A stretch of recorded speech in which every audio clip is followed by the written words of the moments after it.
wireless devices. That's why we recommend going hardwired, because that way, if the Wi-Fi goes down, you don't have to worry about it. Your computers are running, your cameras are running, everything is running. These are the two racks that we purchased, and all these here on the right hand side, these are the ones that run actual Learning Space. Learning Space requires one application server, a backup server if you want, which we do have, and then every server itself, every server can handle up to 8 cameras. It's recommended by them.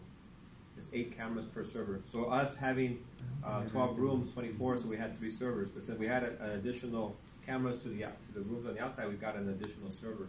Because it's very easy to upgrade.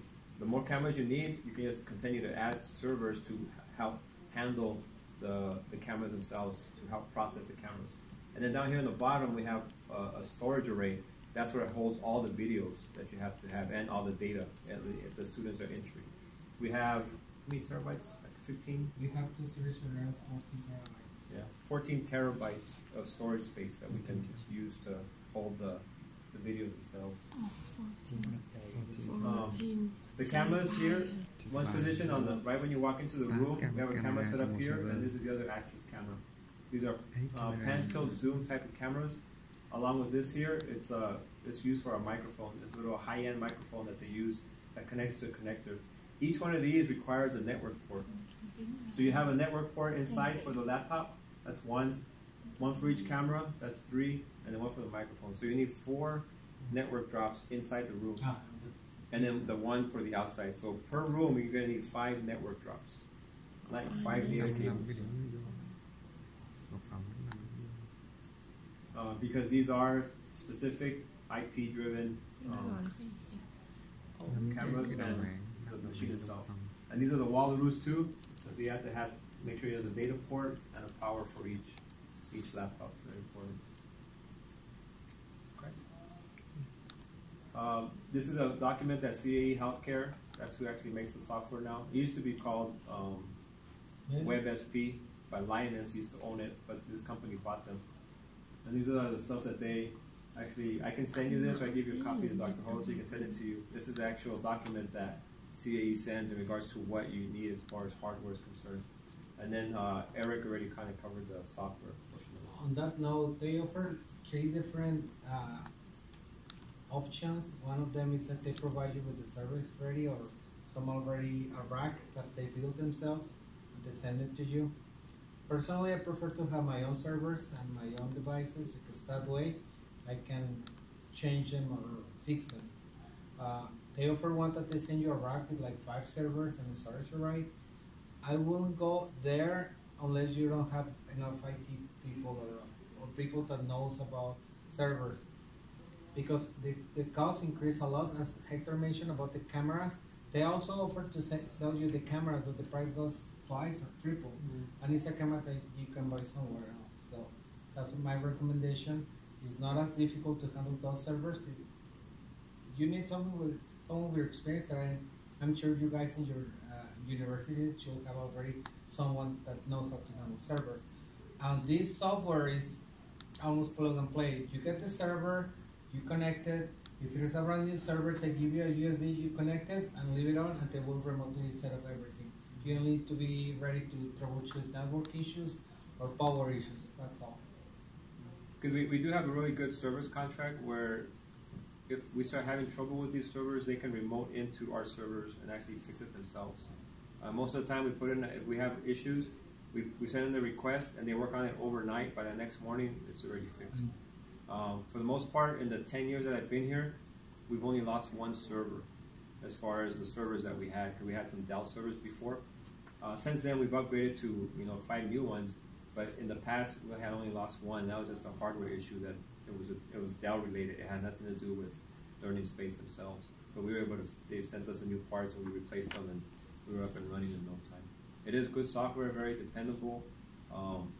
Eric already went over the scheduling system for you. It is really reliable.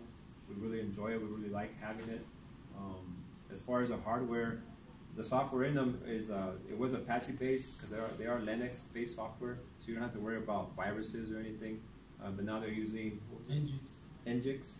So it's a program. It doesn't work off of Windows. It doesn't work off of Mac. It's standalone. It works really well. And like he mentioned, since we do have the servers here on our floor and we run it here, it's more like an intranet. So if the outside goes down, which happens quite often, we can still run our software here because everything runs through the servers back and forth, from the cameras back to the server, so the server back to the laptop, vice versa. If you attach a laptop, you just add it to the system, and every time you turn on that machine, it already knows it's part of the system. And then what great thing about this too is you can control what laptops you want to be used with the software itself. So like if you plug in your computer there and you try to log into some sessions, it won't allow you to. I can actually say only use the ones that we assign to the system. So every time we have to replace one, we just get that IP for that machine or the name of it, and that way when somebody logs in, they can only log in. That way if students are on the outside and they want to see what they're going to have that afternoon, they can't. They can only get to whatever we allow them to get to. We open up the sessions afterwards so they can view their videos and their data. But as far as the session, running a live version, they can't get on unless we add them to the system. So that's a really good security feature that Learning Space does have.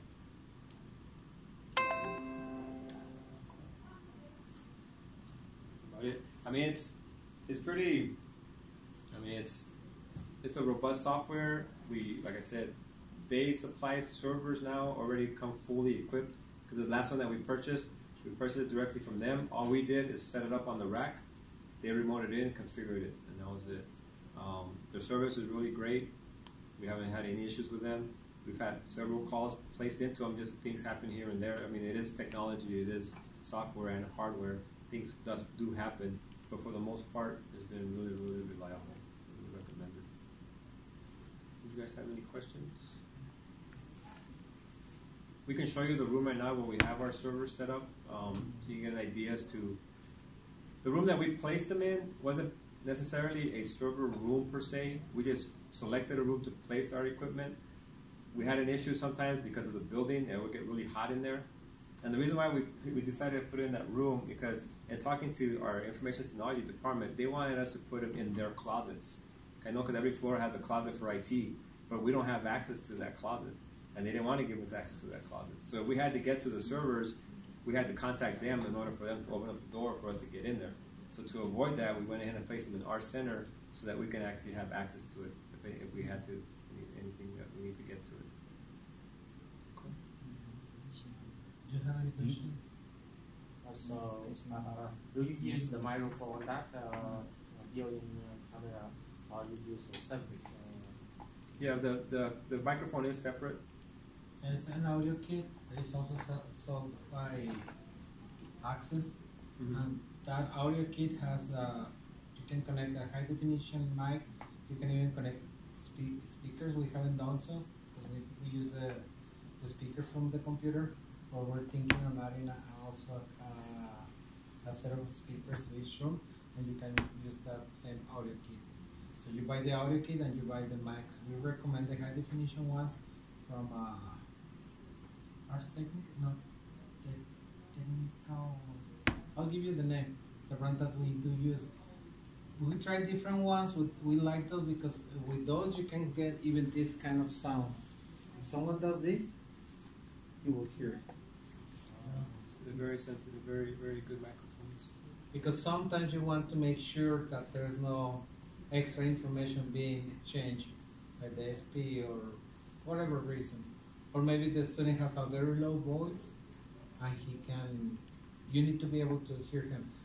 One of the things we struggle sometimes with is that whenever they reset the switches here, the mics go back to their original configuration because they are both over IP. So we only need to go and adjust the gain.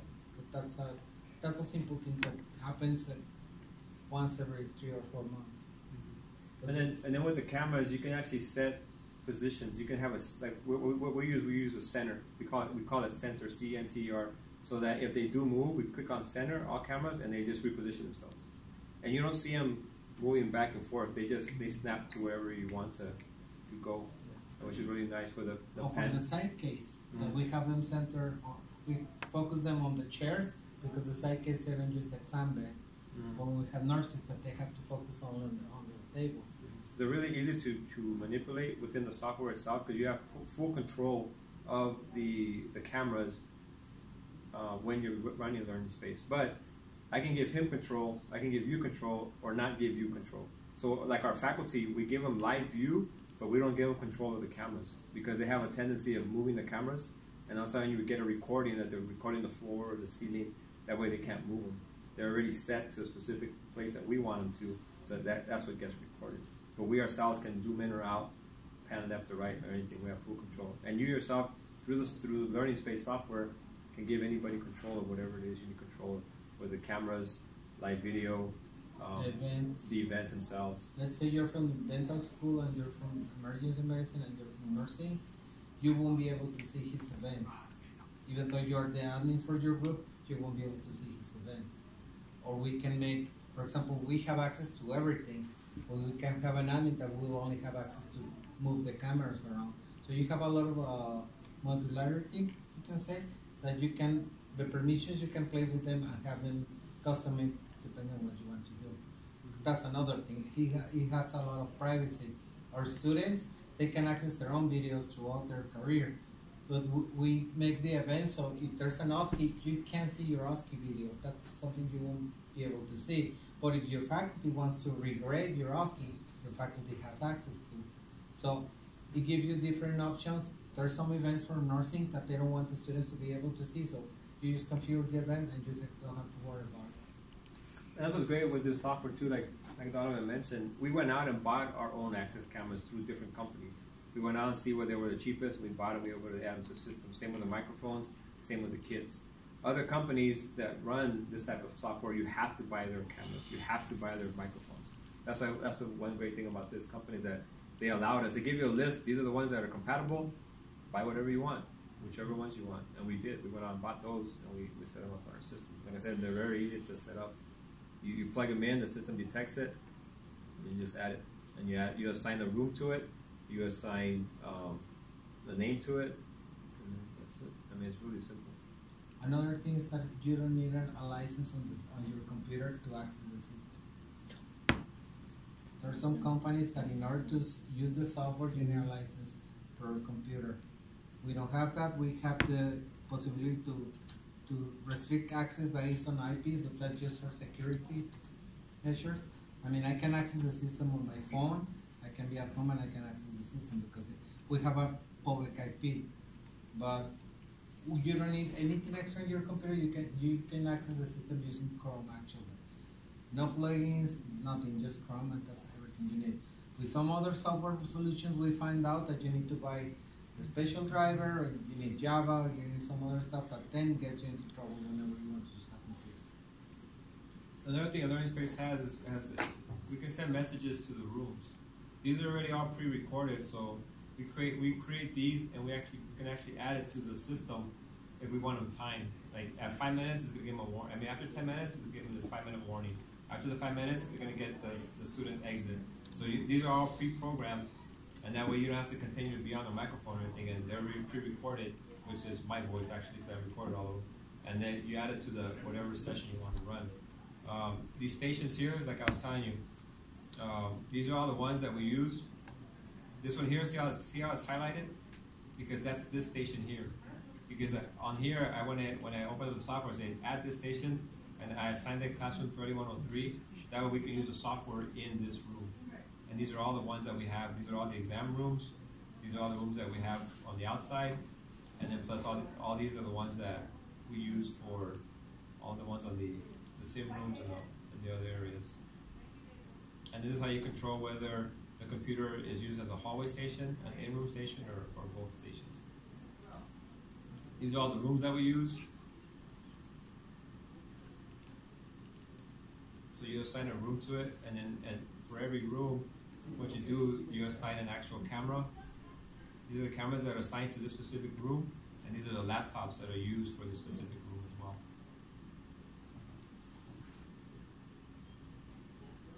And these are all our cameras that we use. So you plug in a camera, and it'll appear down here at the bottom, and all you do is you assign it a device name, and it'll pick up the MAC address, the model itself, and the IP that's given to it. All our you can tell all our IPs here, they're on what they call a private network. they're all 10 dot. They're private network. That way we don't use a lot of the public IPs that IT is using. This way it gives us a wide range of IPs for us to use for our devices just within the center. And not only that, since they're in a private network, if someone breaks in our network, those cameras then will be able to see them because they are in a separate network. There's no way of them knowing that those cameras are there because you don't want someone in the other side of the world looking at your camera. So this way it prevents another security measure that they have that you can just set them up on private IPs and they will be able to get in.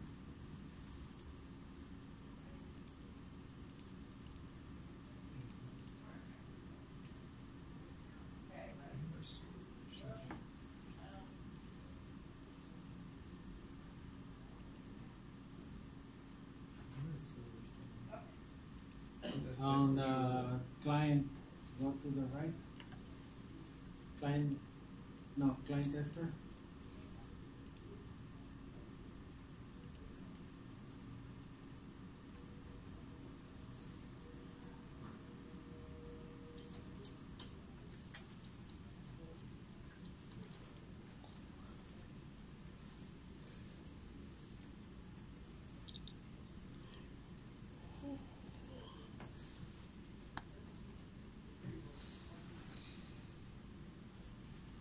These are the servers that we have. This one here maintains the software. And then these three are the ones who maintain the cameras. Each one of these maintains the cameras. These do have a public and private IPs, just so that people can get to it from the outside. But they do have a private IP as well, just so you can work on it from the inside. And through here you can test your clients to see whether or not they're compatible to able to view the software themselves. You can also put restricted browsers. We don't use it because with our IT department, these browsers kind of tend to not work too well because IT blocks too many things. So I don't know how well you work with your IT department or how involved they will be, but they have to get involved at one point or another, either by setting up the servers and or giving you all access to a lot of things that they need access to. Sometimes when we do set up these servers, they are required to open up certain ports on the network lines in order for you to be able to communicate within servers and cameras and laptops as well.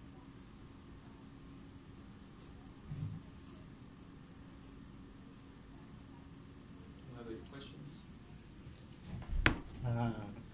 Are there server want to install the Linux Space and another server to restore and store that data camera? Do you have two server or one server?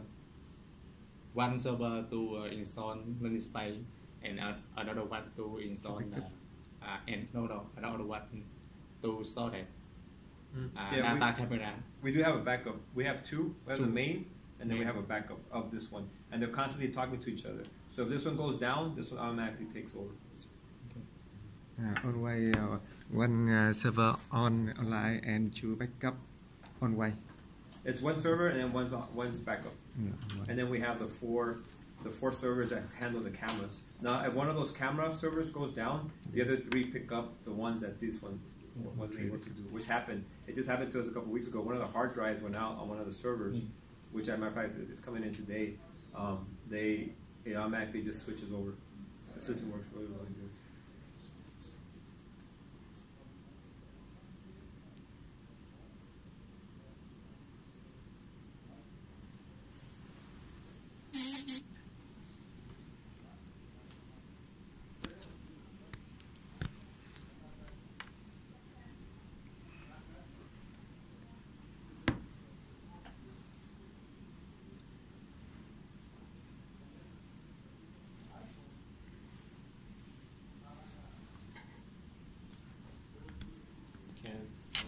That's why we have two servers that, those two are the application servers, but the main one is usually always running. So if that one goes down, the second one automatically kicks in. Then we have 4 video servers. One is not showing there because it's the one with the faulty drive. And then we have 2 storage array. one is mirrored to the other one, but inside those, they partition in two, so this is mirrored here. So we have like a 4 sets of mirroring. Why we do that, you might think it's too much, but we need to keep videos up to 5 years for each student. So we need to make sure we don't lose anything. So as Hector was saying, let's say right now the main server is this one. If this one goes bad, it will switch back to this other one. And on the video servers, even though each one handles 8, the maximum is 12, but they don't use 12, they use 8, so the bandwidth will be distributed accordingly. But let's say if we lose this one, they will do a change, and all these two will take the workload of this one. Unless you lose more than one server, that's when you start losing cameras. That's because you need to have communication with the company itself. So this is the way we have it right now. Our plan is to keep growing video servers or maybe search rate as we keep growing. We're not cameras to more rooms, right? So how many cameras do you have in the center? Right now I have 60. 2 plus 8, 42 cameras right now.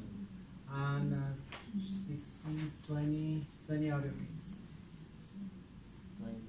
Audio gigs, 20 high definition camera, high definition mics. Because you only need one microphone per room. True camera. 2 cameras, 1 microphone. So what kind of camera do you use? Access. The cameras called Access. Can you see? Yeah, we can go right now to just take a look at it. Do you have any extra ones or? Yeah, Victor has some big